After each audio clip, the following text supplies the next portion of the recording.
Jimmy, would you take mushrooms from a rabbi? Well, it depends. Would I have to get circumcised first?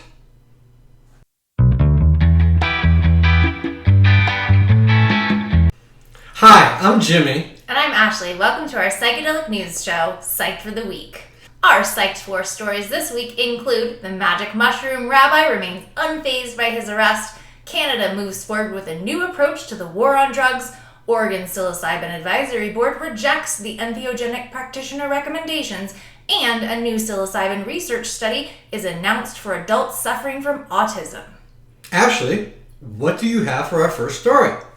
The magic mushroom rabbi remains unfazed by his arrest. Calm and cheerful were the words used to describe Rabbi Ben Gorlick in a recent interview with The Westword. The founder of Sacred Tribe, a psychedelic synagogue, turned himself into police after his Denver warehouse was raided in January. He is currently fighting a federal drug charge of possession with intent to manufacture or distribute a controlled substance. Why is Gorlick so cheery? "I'm not afraid of this," he told interviewer Thomas Mitchell. "It's already been settled at the state and federal level, and they have agreed that religious practices deserve protection." Gorlick argues that his Kabbalah-centered faith has included mushrooms in ceremonies for thousands of years. He explains that federal laws are very clear in that what he does is protected, and Colorado already has protections for Schedule I substances in religious practices. Gorlick says the reason he is in this legal space is because a lot of Native American churches have religious exemptions for peyote, which is also a Schedule I substance. He also points out that ayahuasca churches have successfully sued the federal government based on the Religious Freedom Restoration Act of 1993. Sacred Tribe has talked with the DEA and currently has 4 lawyers working on religious exemption. Despite the lengthy process, Gorlick is confident he will win his legal battle. What does concern Gorlick is the Colorado ballot initiative likely to be voted on in November. If passed, the Natural Medicine Health Act would legalize magic mushrooms in the state of Colorado by creating a therapeutic model. Since Colorado doesn't have a process to assess religious use of psilocybin, Gorlick worries about prosecution of religious organizations. He points out that these laws have been on the books, and there hasn't really been any abuse. Adding, religious organizations as a whole have their problems, but abuse of psychedelics isn't one of them. To read the full interview with Rabbi Ben Gorlick, click on the link in the description. Jimmy, would you take mushrooms from a rabbi? Well, it depends. Would I have to get circumcised first?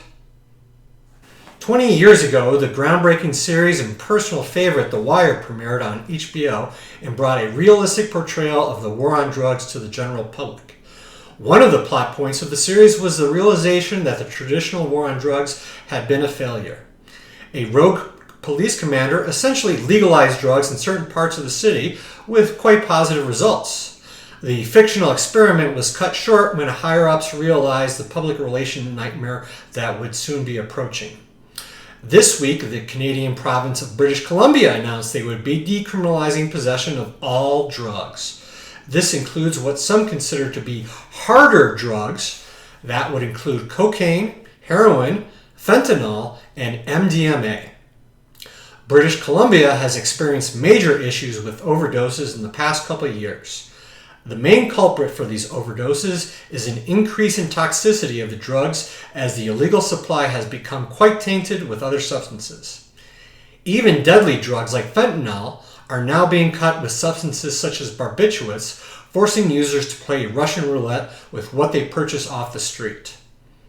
It was announced by the British Columbian government that possession of less than 2.5 grams of drugs would receive no penalties and the users would be allowed to keep their drugs.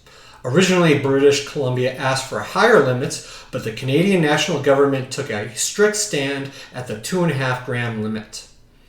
Possession of higher amounts and distribution of drugs would still be prosecutable offenses. This program will start at the beginning of 2023 and is scheduled to last for 3 years. Similar decriminalization programs have been put into effect in the United States when Oregon voters passed a decriminalization effort late last year. 20 years after the premiere of The Wire, Baltimore also announced that they would no longer be prosecuting low-level drug offenses. Many advocates, though, worry that these steps do not go far enough. They are concerned that eliminating laws for low-level possession will do nothing to reduce the deadliness of the tainted black market drugs. Only time will tell the effectiveness of the program, but it is positive to see governments moving away from the traditional approach of treating drugs as a criminal matter and approaching them as a public health crisis with programs aimed at harm reduction for users. Jimmy, I've read many of the stories about British Columbia, and not one of them mentioned magic mushrooms. Well, Ashley, British Columbia already has some pretty liberal policies around mushrooms, with psilocybin being openly sold in stores. But you sure do have a one-track mind. Actually, make that 2 tracks. What is that supposed to mean? Be sure to buy Ashley's new book, Let's Talk About Sex on Magic Mushrooms. Now available on Amazon. The Oregon Psilocybin Advisory Board recently voted against a set of recommendations for privileges and duties of entheogenic practitioners. The recommendations carried strong public support and were first approved by 2 subcommittees. They would have supplemented Measure 109, which authorizes the Oregon Health Authority to create a program to permit licensed service providers to administer psilocybin. The supplemental entheogenic practitioner recommendations would have provided protections and considerations for the religious use of magic mushrooms. Why did the board members suddenly change their minds? A major factor in the board's decision was that the proposed recommendations would have created a separate licensing track that did not comply with the law. The Oregon Department of Justice released a legal memorandum arguing Measure 109 would create special exemptions for entheogenic practitioners and that the OHA did not have the authority to provide those exemptions. The Oregon Department of Justice also raised concerns that Measure 109 would amount to unequal treatment based on religious affiliation, violating the state and federal constitution. Several board members expressed concern over the vote, citing the potential to result in inequitable access to treatment.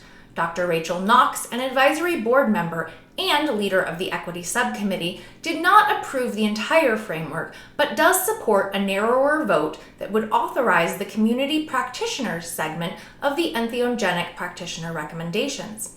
Coloradans in the psychedelic community are watching in suspense, as this framework will likely serve as a basis for future legislation. The Oregon Psilocybin Advisory Board's next meeting will be on June 22nd. An agenda has yet to be posted. To read Greenlight Law Group's full analysis, information on Oregon Psilocybin Advisory Board, and the Oregon Department of Justice memo, click on the links in the description to this video. A new research study will take a look at the healing potential of psilocybin for autistic adults. The study from King's College in London will test 40 autistic and 30 non-autistic individuals. It will take a look at whether there is a difference in the function of serotonin in the brain networks between these 2 groups after they are given a dose of synthetic psilocybin developed by Compass Pathways. Researchers hope to be able to understand the brain mechanism in autistic people and provide better choices to manage the condition. Researchers will use MRIs and EEGs to examine the serotonin levels in the brain of the participants. Currently, psilocybin research deals with conditions such as PTSD, addiction, and depression, but yet no one has looked at this condition of autism. The study is not trying to determine if psilocybin will be a cure for autism, but instead hopes to gain a better understanding of the complexities in the brain of those suffering from the condition. It is important to note that this is a synthetic polymorphic crystalline formulation of psilocybin, and not the natural psilocybin that is traditionally grown. Some advocates question whether synthetic forms will be as effective as taking the chemicals found in traditional magic mushrooms. Many suspect that using the entire fungus for an entourage effect is necessary for the treatments to be as successful as possible. No timeline has been provided for the study. With a small sample size, we are years away from being able to say whether or not psilocybin can be an effective tool in the treatment of autism. Stay tuned for Psyched for the Week for further information. Thanks so much for watching. If you like what you saw here, be sure to give us a like and subscribe to the Psych for the Week YouTube channel. We will keep you updated with the latest news from the world of psychedelic medicine. If you have a story you'd like us to cover, please let us know in the comment section below. You can also follow us on Facebook. The link is below in the description. And always, Stay safe. stay informed And stay psyched for the week. Colorado loves tourism. Omar coming. Omar's coming. Ta-da! Entheogenic and